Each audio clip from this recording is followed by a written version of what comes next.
Breaking news చూస్తున్నాం. పశ్చిమ గోదావరి జిల్లా తాడేపల్లిగూడెం 2వ వార్డు గాయత్రి గుడి దగ్గర గోపి విజయలక్ష్మి నివాసంలో చోరీ.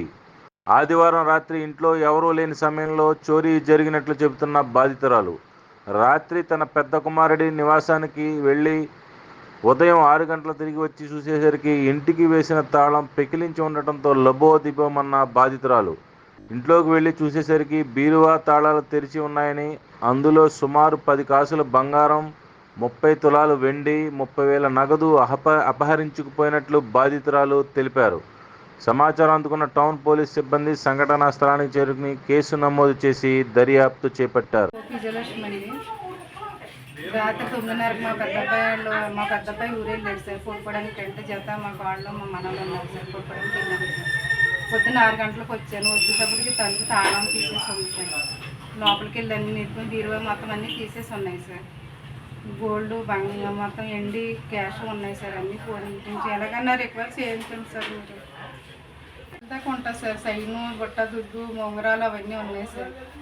పట్టీలు 4-5 జతలు సార్. మొత్తం 30 కాసుల దాకా ఉంది. 30 తులాలు సార్ ఎండి.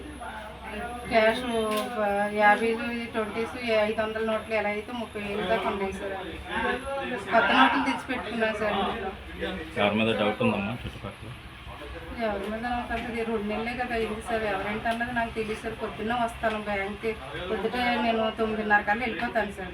నైట్ వచ్చేటప్పుడు 9 అవుతుంది. ఇంకా ఎవరేంటి అన్నది మనకు అంత తెలియదు సార్. అసలు మీరు ఎంప్లాయ్? అవును సార్. అంటే పర్మనెంట్ కాదు కానీ సబ్ స్టాఫ్ సార్. అటంటగా చేస్తాను ఇండియన్ బ్యాంక్.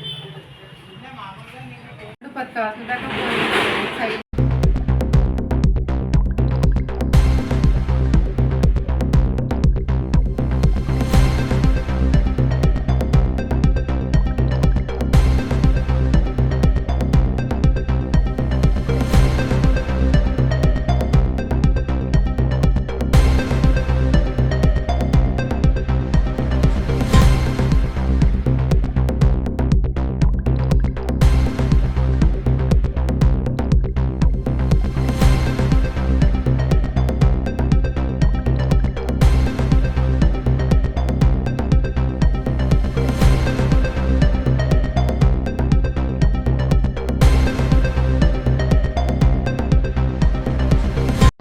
బ్రేకింగ్ న్యూస్ చూస్తున్నాం. పశ్చిమ గోదావరి జిల్లా తాడేపల్లిగూడెం 2వ వార్డు గాయత్రి గుడి దగ్గర గోపి విజయలక్ష్మి నివాసంలో చోరీ.